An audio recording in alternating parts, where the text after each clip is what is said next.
अस्सलाम वालेकुम। मैं हूं हुमायूं कामरान और आप देख रहे हैं हमारा YouTube channel stars with H के। इस चैनल का मकसद आपकी मुलाकात डिफरेंट फील्ड से ताल्लुक़ रखने वाले प्रोफेशनल से करवाना है। इसके अलावा आपकी मुलाकात ऐसी ऑर्गेनाइजेशन से भी करवाना है जो सोसाइटी और लोगों की बेहतरी के लिए अपने अपने शोबों में खिदमत अंजाम दे रही हैं। आज के इस सेशन में हमारी गेस्ट हैं मिस माहिनिमा मेमन। ये special educator and remedial therapist हैं और कराची में स्पेशल नीड्स बच्चों के साथ काम कर रही हैं। आइए इनसे मिलते हैं और इनके बारे में मजीद जानते हैं। Thank you very much miss Mahinima Memon कि आपने हमारे लिए टाइम निकाला and we welcome you at our channel. अस्सलाम वालेकुम हुमायूं कामरान। सबसे पहले तो मैं आपको थैंक यू करूँगी कि आपने मुझे ये अपॉर्चुनिटी दी कि मैं आपके साथ इंटरव्यू करूँ। और इससे पहले जो ज़्यादा इम्पोर्टेंट वो ये है कि मैं आपको अप्रिशिएट करना चाहती हूँ एज़ ऑलवेज, जैसे मैं आपको कहती रहती हूँ कि आपका जो काम है वो मेरे लिए बहुत इंस्पायरिंग है। जिस तरह आपने ये इनिशिएट लिया है और पेरेंट्स के लिए, थेरेपिस्ट के लिए, प्रोफेशनल्स के लिए जिस तरह ये आपने एक वेबसाइट क्रिएट की है, जितनी हेल्पफुल है ये हमारे लिए सबके लिए, इसके लिए सच में आपके लिए दिल से थैंक यू। बहुत शुक्रिया जी, बहुत शुक्रिया। तो हम इंटरव्यू शुरू करते हैं। तो सबसे पहले तो आप हमें अपनी एजुकेशन के बारे में बताइए, स्पेशली वो एजुकेशन जो स्पेशल नीड्स बच्चों से रिलेटेड है या स्पेशल एजुकेशन से रिलेटेड है। ओके, सो मैंने मास्टर्स किया है स्पेशल एजुकेशन में यूनिवर्सिटी ऑफ कराची में 2018 में। राइट। तो इसके अलावा जो इसके बाद अपनी एजुकेशन के बाद आपने कहाँ से स्टार्ट किया और अभी तक आफ्टर एजुकेशन कितने टाइम का एक्सपीरियंस है आपके साथ अभी। ठीक है, बेसिकली मैंने अपनी करंट जो मेरी स्टडीज चल रही थी उसी के साथ साथ मैंने इंटर्नशिप्स करना और ट्रेनिंग लेना स्टार्ट कर दी थी, जो कि 2016 से मैंने इसमें फील्ड में अपना जो है वो काम स्टार्ट कर दिया था। एंड फिर 2016 से अब तक 2022 का ये छोटा सा जो एक्सपीरियंस मेरे पास है। स्टार्ट मैंने किया था अपनी टीचर के सेटअप से, उनका Karachi institute of therapies and special school के नाम से इंस्टीट्यूट होता था, वहाँ से मैंने अपनी इंटर्नशिप स्टार्ट की थी। वहाँ मेरे साथ मेरी सीनियर मदीहा होती थी जो गाइड किया। इसके बाद फिर जर्नी मेरी आगे बढ़ती गई, आहिस्ता आहिस्ता मैंने डिफरेंट प्लेटफॉर्म्स में वॉलंटियरशिप की, इंटर्नशिप्स की, जैसे डाउ institute of medicine and rehabilitation हो गया, काजिम ट्रस्ट हो गया, इस तरह के इंस्टीट्यूट में मैंने अपनी सर्विसेज रेंडर की है as a volunteer and internee. फिर सून फिर 2019 में I joined the academy special education school, वहाँ पे as a special educator assign, and then वहाँ से मेरी प्रोफेशनल जर्नी स्टार्ट हो गई। And now I am in therapy coach, currently working as a remedial therapist there. इसके अलावा side by side I am giving my services as remedial therapy, one to one private sessions. तो मेरा simultaneously ये दोनों हो रहा है, clinical setup भी है एंड साइड बाय साइड मैं अपने प्राइवेट सेशंस भी रन कर रही हूँ। ओके। तो ये आपने जिक्र किया कि आप स्पेशल एजुकेटर भी हैं और रेमेडियल थेरेपिस्ट भी हैं। तो हमारे व्यूअर्स को रेमेडियल थेरेपिस्ट के बारे में बताइए कि रेमेडियल थेरेपिस्ट क्या है। लोगों को अक्सर कंफ्यूजन रहती है या प्रॉपर इंफॉर्मेशन पहुंचती नहीं है, तो अगर आप उसके बारे में बता सकें हमें। ओके, तो बेसिकली स्पेशल एजुकेशन और रेमेडियल थेरेपी दोनों में स्लाइटली सा डिफरेंस है। थोड़ा ये एक साथ कोरिलेट भी हो जाता है कहीं ना कहीं, क्योंकि स्ट्रैटेजीज और teaching material, teaching strategy, teaching approaches वो सब सेम होते हैं।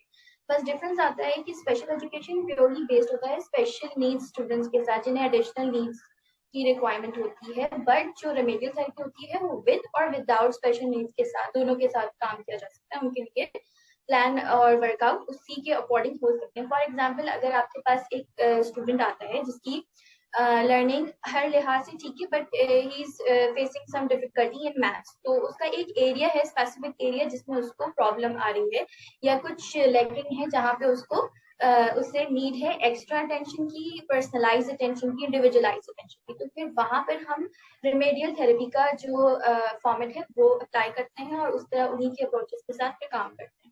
As compare to special education में हम क्लासरूम सेटिंग्स होती हैं जिसमें सारे स्पेशल नीड्स के साथ बच्चे हैं, और फिर हम उसमें अगर आगे जाएं तो फिर वो मेन स्ट्रीम की तरफ जो है वो लेटर ऑन इनके जो नेक्स्ट स्टेजेस आ जाते हैं।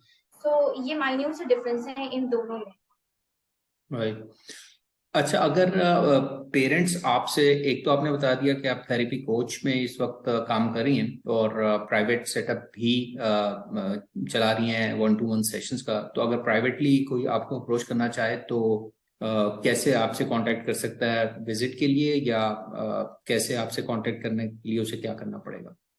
बिल्कुल, they are most welcome. Basically मेरा जो प्रेफरेंसेस है वो गुलशन और जौहर के एरियाज हैं जहाँ पे मैं अपनी सेशंस होते हैं मैं कंडक्ट कर रही होती हूँ। अगर किसी पेरेंट ने कांटेक्ट करना है तो they can contact on my Facebook channel और माय लिंक्डइन प्रोफाइल, इस तरह से या फिर मेरी जीमेल पे मुझे कांटेक्ट कर सकते हैं। ये सारी डिटेल्स मैं आपको जो है वो शेयर कर दूंगी ताकि आप साथ जो है वो दे दीजिएगा। इसके अलावा राइट। अगर चाहें तो नंबर पे भी कांटेक्ट कर सकते हैं, और मोर ओवर अगर वो स्लॉट्स थेरेपी कोच में आके लेना चाहते हैं तो they can come and ask for the sessions. Right, बिल्कुल। वो हम सारी इंफॉर्मेशन जो है आपके फेसबुक पेज की, इंस्टाग्राम की और कांटेक्ट इंफॉर्मेशन, ईमेल, वो इनफैक्ट डिस्क्रिप्शन में डाल कहना था कि देंगे। आप सिंपल मेरा नाम अगर लिख दें तो वो हम्म। इजीली ना ढूंढ लेंगे, कोई मुश्किल नहीं आएगी। तो करेक्ट स्पेलिंग के साथ अगर वो फेसबुक पे या फिर लिंक्डइन में भी मुझे ढूंढ लें तो वो पूरी यूआरएल की नीड नहीं होगी। राइट। अच्छा, ये आपने ये तो बताया कि आप सर्विसेज दे रही हैं प्राइवेटली, फिजिकली बच्चों को, क्या ऑनलाइन की भी सर्विसेज आप दे रही हैं या अभी वो नहीं शुरू? ऑनलाइन सेशन जो है लाइक जिसे हम कहते हैं डिस्टेंस लर्निंग कहीं ना कहीं चैलेंजिंग हो जाती है, क्योंकि जिन बच्चों को हमें हैंड सपोर्ट देनी होती है, फिजिकल सपोर्ट देनी होती है, जिनकी अटेंशन स्पैन कम होता है, तो उन बच्चों के साथ आई डोंट प्रेफर कि मैं उन्हें ऑनलाइन सेशन दूं, क्योंकि इंगेजमेंट वहां पे नहीं आती। मोरओवर अगर स्टूडेंट्स हैं जो कि इस तरह से केपेबल हैं कि वो इंगेजमेंट दे दें ऑनलाइन सेशन में डिस्टेंस लर्निंग, तो उस तरह की ऑनलाइन जो है सेशन भी कंडक्ट करते हैं। राइट।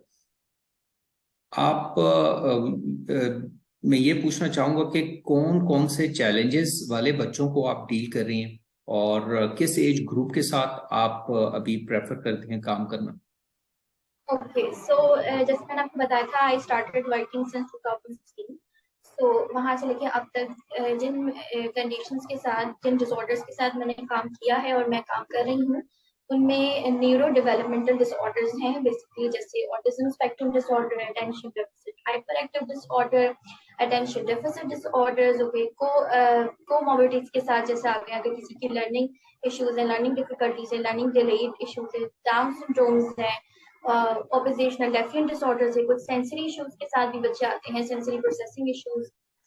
इसके अलावा कुछ हेयरिंग इश्यूज के साथ भी मैंने बच्चे डील किए हुए हैं, और इन सब बच्चों के साथ आई कैन वर्क, और प्रोबेबली डेवलपमेंटल डिले भी आप इसमें इंक्लूड करते हैं। सो मोर और लेस जितने भी न्यूरो डेवलपमेंटल डिसऑर्डर्स के साथ बच्चे हैं, उनके सबके साथ जो है मेरी डीलिंग और एक्सपर्टीज है। ओके। अच्छा, मुझे ये बताइए कि जिस तरह कुछ थेरेपिस्ट हैं, जिस तरह ओटी वाले हैं, उनको अपने थेरेपीज के लिए कुछ स्पेशलाइज्ड इक्विपमेंट, मटेरियल की जरूरत पड़ती है, तो क्या स्पेशल एजुकेटर और साथ स्पेशली रेमेडियल थेरेपिस्ट, इनको भी कुछ खास इक्विपमेंट या मटेरियल की जरूरत पड़ती है ओके, थेरेपीज को करने के लिए?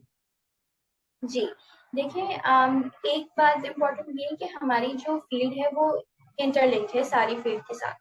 फॉर एग्ज़ाम्पल रेमेडियल थेरेपी अगर कोई बच्चा ले रहा है तो उसकी सब डोमेन में हम उसके बिहेवियर्स पे भी काम कर रहे हैं, उसकी ऑक्यूपेशनल रिलेटेड जो गोल्स हैं वो भी उसके अचीव करवा रहे हैं, हम साथ में उसके स्पीच गोल्स भी अचीव करवा रहे होते हैं, तो simultaneously we need all the equipment that other professionals are using.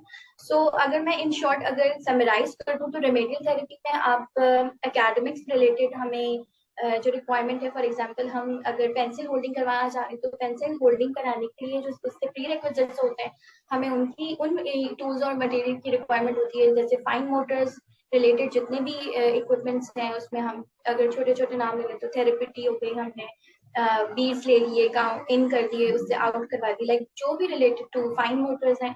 फिर हम पेंसिल होल्डिंग को आगे लेटर ऑन करें तो ग्रिपर्स होते हैं जो पेंसिल्स होल्ड कराने के बाद हम बच्चों को उससे काम करवा रहे होते हैं, जिससे उनकी ग्रिपिंग इंप्रूव होती है, इसके अलावा हमने अगर रीडिंग है तो रीडिंग के लिए हमने ऑडियो विजुअल एड्स हो गए, इस तरह के मटेरियल्स हम यूज कर रहे हैं। साउंड बुक्स हो गई हैं, इस तरह जो रिलेटेड उसकी कॉग्निटिव डेवलपमेंट कर सके, जो उसकी विजुअल स्पेशल और ये सारे रीजनिंग स्किल्स इंप्रूव कर सके। तो जितने भी मटेरियल हैं वो सब यूज हो रहे हैं, लिमिटेड है।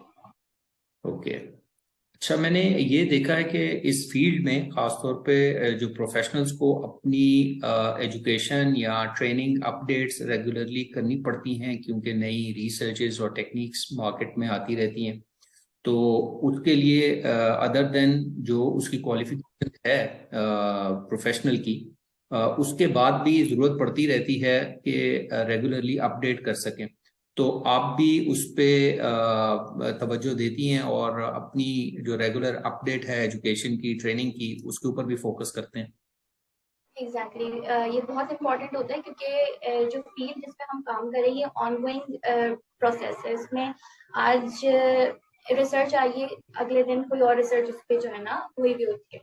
सो इसके लिए मेरा जो मेन प्रोसीजर होता है, लाइक जिसको मैं प्रेफर करती हूँ, वो ये कि वीकेंड बेसिस पे मैं ऑनलाइन जो फ्री सेशंस होते हैं, जैसे जिसपे मैं कोड भी करूँगी, एलिसन हो गई, एबिलिटी हो गया। एलिसन में तो आपको सर्टिफिकेशन परचेज करके लेने होते हैं, सो एबिलिटी में आपको फ्री ऑफ कॉस्ट सर्टिफिकेट मिल जाते हैं। बट उनकी जो वीडियो रिकॉर्डिंग्स होती हैं जिसमें वो एक्सप्लेन करते हैं टॉपिक्स को, और जिस तरह के जो जो फील्ड से रिलेटेड जितने भी अपडेट नॉलेज है वो मैं लेती रहती हूँ वीकेंड्स में। आप मेरा लिंक्डइन प्रोफाइल भी चेक कर सकते हैं, वहाँ मैं अपडेट ही करती रहती हूँ। एंड आई लाइक कि आपके पास आप जितनी लाइक मैंने इसमें एक अपना फेवरेट कोड भी कोड करना है, द वॉलेटाइल का। The more I read, the more I acquire, the more certain I am that I know nothing. तो आप जितना इसमें पढ़ेंगे, जितना जाएंगे, डीप नॉलेज लेते रहेंगे, आपको उतनी उतनी फीलिंग आएगी कि इससे ज्यादा और भी है जो और जानना है। सो ये कभी खत्म हो नहीं सकती। तो ये हर प्रोफेशनल के लिए, इनफैक्ट पेरेंट्स को भी मैं गाइड करूंगी कि वो भी सिर्फ प्रोफेशनल नहीं, वो भी इन वीडियोस को और इस तरह के चैनल्स को जो है वो अप्रोच करें। ओके। अच्छा, अपनी पढ़ाई का और ट्रेनिंग अपडेट्स का तो आपने जिक्र किया कि आप रेगुलरली करती रहती हैं। तो जिन बच्चों पे आप काम कर रही होती हैं, जिनके सेशन ले रही होती हैं, उनके पेरेंट्स की ट्रेनिंग, उनकी गाइडेंस कि वो अपने बच्चों को सेशंस के बाद ज़्यादातर टाइम उन्होंने अपने घरों में पेरेंट्स के साथ, सिबलिंग्स के साथ गुजारना होता है। तो पेरेंट्स की ट्रेनिंग पे भी तवज्जो दी जाती है अदर देन द प्रोफेशनल की ट्रेनिंग के अलावा? बिल्कुल बिल्कुल, पेरेंट की ट्रेनिंग तो सबसे इम्पोर्टेंट चीज है, क्योंकि 24 आवर्स बच्चा जो है वो पेरेंट्स के साथ है, और उनकी कमांड फॉलोइंग में, उनकी इंस्ट्रक्शन फॉलोइंग में जितना बच्चे को आना है, वो प्रोफेशनल के लिए भी इससे ज्यादा पेरेंट के लिए इम्पोर्टेंट है कि वो उनकी कमांड फॉलोइंग पे आए। तो पेरेंट का ट्रेन होना बहुत इम्पोर्टेंट है। इसके लिए मैं जो है वो ट्रेनिंग सेशन देती हूँ, वर्कशॉप्स कंडक्ट करती हूँ, सेमिनार्स कंडक्ट करती हूँ। साइड बाय साइड सिर्फ पेरेंट्स नहीं, मैं प्रोफेशनल्स के लिए, जो अदर प्रोफेशनल्स हैं, उनकी भी ट्रेनिंग करती हूँ। एंड स्टूडेंट ट्रेनिंग होती है, जो स्टूडेंट्स इस फील्ड में है, जो अभी एजुकेशन ले रहे हैं, उनकी भी ट्रेनिंग मैं करती हूँ। उसके अलावा ये सारे जो वर्कशॉप्स हैं, सेमिनार्स हैं, ये कंडक्ट करना, वेबिनार्स कंडक्ट करना, ये सारे जो है मैं करती रहती हूँ। राइट। अच्छा, पेरेंट्स की ट्रेनिंग के अलावा पेरेंट्स अक्सर डिमांड करते हुए नजर आते हैं कि हमें सेशन जो है ऑब्जर्व करने दें, हम देखना चाहते हैं। तो जब पेरेंट्स ये डिमांड करते हैं तो आपका रिस्पांस क्या होता है? मतलब आप पूरी इजाजत देते हैं या कुछ रिस्ट्रिक्शंस के साथ ऑब्जर्वेशन की इजाजत होती है? आप कैसे वर्क अराउंड करती हैं इसको? नहीं नहीं, मैं तो बिल्कुल इस बात को सपोर्ट करती हूँ पेरेंट्स को। इनफैक्ट जो पेरेंट्स नहीं बैठ रहे होते तो उनको हम काउंसिल कर होते कि आए, आप बैठे और आप इंगेज हुए। तो कोई भी सेशन हो तो उनको, जितने भी पेरेंट्स हैं, उनको ये अलाउड होता है मेरे सेशंस में कि वो मेरे सेशंस ऑब्जर्व करें। सिर्फ ऑब्जर्व नहीं करें, साथ में करके भी दिखाएं कि अगर वो घर में वो काम कर रहे हैं या नहीं कर रहे हैं, ताकि जो हम उन्हें सिखा रहे हैं या हम जो उन्हें दिखा रहे हैं वो प्रैक्टिस कर रहे हैं कि नहीं, तो इस पे भी फोकस रखा जाता है। इसके अलावा आई रियली अप्रिशिएट कि थेरेपिस्ट जो हैं वो जो जो पेरेंट्स को ट्रेन कर रहे हैं इस तरह से, वो बहुत अच्छा है, करना चाहिए। और ये जहाँ जहाँ नहीं हो रहा उनके लिए भी मैसेज है कि वो लाजमी ये काम करें कि जितनी पेरेंट लर्निंग है, पेरेंट ट्रेनिंग है, उतनी इम्पोर्टेंट कोई और चीज़ नहीं हो सकती कि बच्चे की प्रोग्रेस, जैसे कहते हैं ट्राइंगल में है, बच्चा है, क्लाइंट है हमारा, थेरेपिस्ट है और पेरेंट है, तो ये ट्राइंगल को पूरा करने के लिए पेरेंट को इन्वॉल्व करना बहुत इंपॉर्टेंट है। तो उनको इन्वॉल्वमेंट ऐसे आएगी जब आप उनको सेशंस में इन्वॉल्व करेंगे, ऑब्जर्वेशन करवाएंगे, उनके साथ उनकी हैंड्स ऑन प्रैक्टिसेस करवाएंगे। Okay, right. और दूसरा इम्पोर्टेंट क्वेश्चन जो पेरेंट्स की तरफ से जरूर आता है वो ये है कि आपके सेशन के चार्जेस, फी स्ट्रक्चर वो क्या है, वो कैसा है, सेशन की ड्यूरेशन कितनी होती है, और फीस वगैरह के बारे में अगर आप हमें गाइड कर सकें। ओके, सेशन की ड्यूरेशन 45 मिनट्स जो कि स्टैंडर्ड टाइम है। इसमें बच्चे की 5 मिनट्स उसके सिटिंग में चले जाते हैं, बाकी 40 मिनट्स में उसकी इस तरह से चंक्स में डिवाइड होता है कि वो 40 मिनट्स में अपना जो गोल है वो अचीव कर दे और जो जो उसके टारगेट्स हैं उस दिन उसके हो जाए।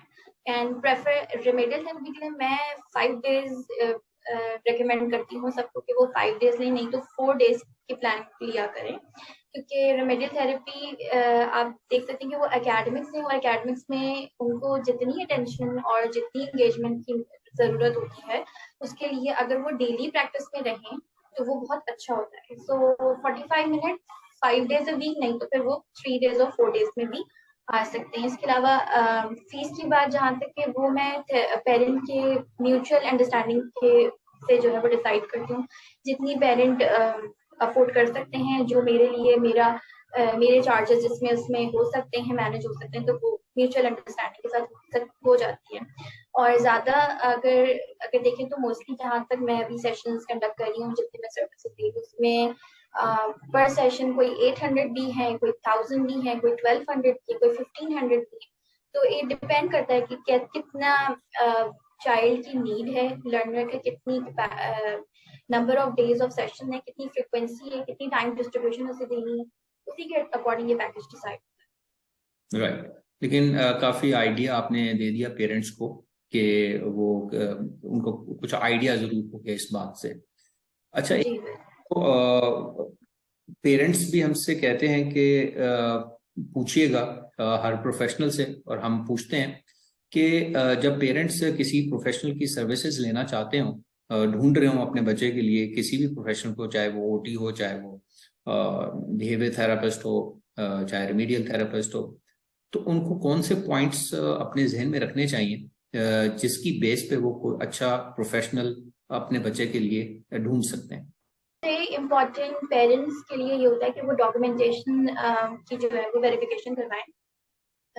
हाँ, अगर जो थेरेपिस्ट है वो जो बता रहा है कि वो कितना क्वालिफाइड है, क्या है, तो वो उसकी अपने पास उसकी प्रूफ रखें, लें और उसे वेरीफाई करें। इसके अलावा पेरेंट्स जो कुछ की पॉइंट मैं अपनी तरफ से शेयर करूँगी वो ये कि अगर थेरेपिस्ट आपको इन्फ्लुएंस करने के लिए अपनी बातों में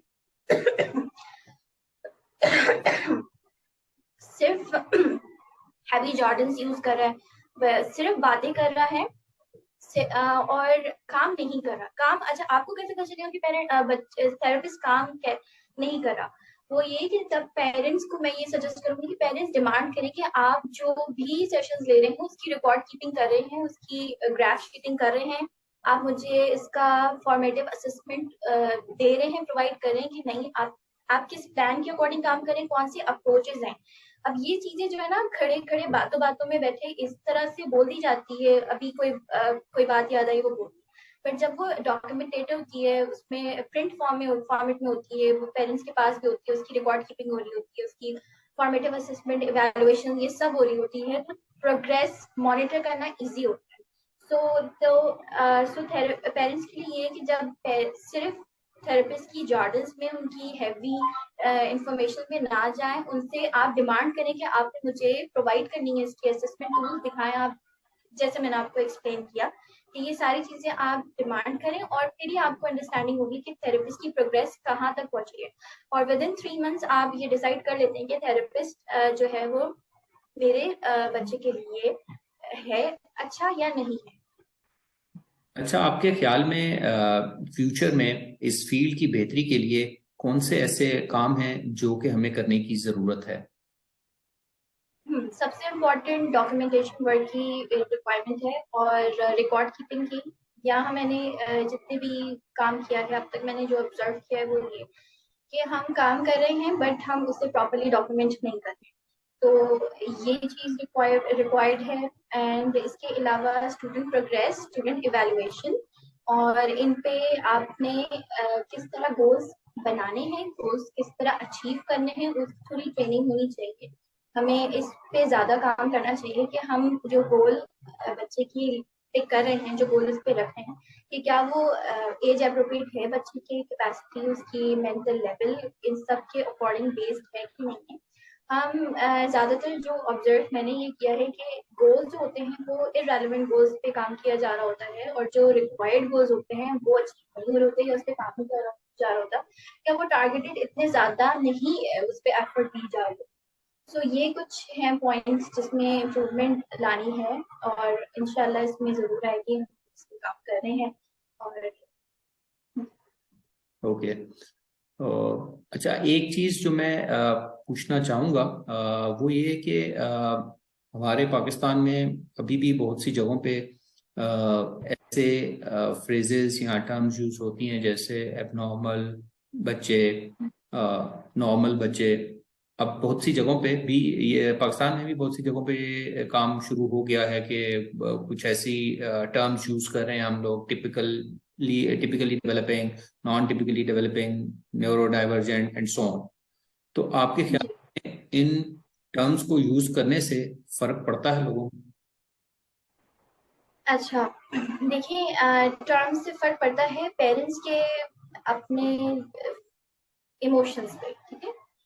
जब हम लेमैन की तरफ जाते हैं तो उन्हें जब एक्सप्लेन किया जाता है कि ये टिपिकल चाइल्ड है, ये नॉन टिपिकल चाइल्ड है, उन्हें समझाने से पहले, इस जर्नी को समझाने से पहले हमें पहले बताना होता है कि कंडीशंस क्या हैं। सो इसमें बहुत ज़्यादा वर्क है अवेयरनेस का, और क्योंकि आप देखेंगे पॉपुलेशन भी इतनी है कि कितने ज़्यादा हम अब तक इतना अचीव कर चुके हैं कि अब काफ़ी लोगों में ये अवेयरनेस आ रही है कि हमें कौन से जार्गन्स और किस तरह के टर्मिनोलॉजीज यूज करनी है बच्चों के रिलेटेड, या जो भी पर्सन विद एडिशनल नीड्स है। सो आपने सिंपली इसमें कुछ ज़्यादा नहीं, मैं कहूँगी मेरा जो यूजुअली होता है कि आई जस्ट से कि वो एडिशनल नीड्स के साथ है, कुछ सपोर्ट की ज़रूरत है। तो ये छोटे-छोटे वर्ड्स हैं। अब हम यूजुअली देखें तो कहीं न कहीं आपको भी सपोर्ट की नीड है, कहीं-कहीं मुझे भी सपोर्ट की नीड है। फॉर एग्ज़ाम्पल अभी मैं यहाँ पे बैठी हूँ और मेरी ये लाइट फ्यूज़ हो जाती है, तो मुझे चेयर चाहिए होगी, मैं चेयर रखूँगी, तो ही मैं लाइट की तरफ पहुँच सकती हूँ। तो मुझे एक हेल्प की नीड है, एक असिस्टेंस की नीड है। वो एक फिज़िकल चेयर है जिसमें मैं खड़े होके अपना काम कर रही हूँ। बट क्या है कि ये नॉर्मली एक्सेप्टेबल है, ज़्यादा लोगों में, मेजॉरिटी लोगों में ये एक्सेप्टेबल है, तो ये हमें ये प्रॉब्लमैटिक नहीं लगी कि हाँ, मैं उठी और मैंने चेयर यूज़ करके लाइट लगाई। ठीक है? तो बस ये कॉन्सेप्ट है जो हमें मेजॉरिटी में लेकर आना है, कि इन सब चीज़ों से कि हमें हर इंसान को, चाहे वो कोई भी हो, सपोर्ट की नीड की एडिशनल होती है। तो इसको अलग से आप एक सिंबलाइज करना या फिर उसको कुछ स्टिग्मेटाइज करने के हिसाब से ना लिया जाए। अगर इस सोच से आप आगे लेके जाएंगे तो आपको खुद भी सुन के या बोलते हुए कुछ प्रॉब्लम नहीं फील होगी। राइट। क्योंकि बेसिकली तो उनकी है, हम ये कह सकते हैं कि उनकी नीड्स जो हैं या रिक्वायरमेंट्स नॉर्मल लोगों से या टिपिकल लोगों से थोड़ी डिफरेंट हैं। उनको जो एडिशनल नीड्स जिनको हम कह रहे हैं या स्पेशल नीड्स उनको कह रहे हैं, वो जी, टिपिकल लोगों से थोड़ा हट के हैं। तो हमें उसको एक्सेप्ट करना चाहिए और उसकी बेहतरी के लिए या उनको बिल्कुल, एडिशनल नीड्स या उनकी रिक्वायरमेंट्स को पूरा करने की कोशिश करनी चाहिए। तो बिल्कुल, बिल्कुल। अ, बात ऐड इसी करूँ कि आपने कहा कि उनको नीड है, तो वो जो नॉर्मल लोगों से हट के नीड है, वो इसलिए क्योंकि वो माइनॉरिटी में है। अगर यही लोग मेजॉरिटी में हो जाएँ और हम माइनॉरिटी हो जाएँ, तो वो नीड हमारे, उनकी और हमारी नीड डिफरेंस में फ़र्क नज़र आ जाएगा। सो नीड कहीं भी नहीं है, क्या कहें, सिर्फ़ ये बातें हैं जो हम अ, राइट। राइट। इसी बहुत अच्छी सोच और इन बातों के साथ we are at the end of our interview. और मिस माहिनिमा मेमन, आपका दोबारा बहुत शुक्रिया for taking your time out. और हम उम्मीद करते हैं कि हमारे नाजरीन को, व्यूअर्स को आपके और आपके काम के बारे में जो इन्फॉर्मेशन मिली होगी वो उनके लिए ज़रूर फ़ायदेमंद साबित होगी। एंड अगेन, और इसी के साथ हम आप सबसे भी ज़्यादा चाहते हैं इंशाल्लाह नेक्स्ट सेशन में हम एक नए गेस्ट के साथ आपकी खिदमत में दोबारा हाजिर होंगे। Until then, take care and Allah हाफिज़।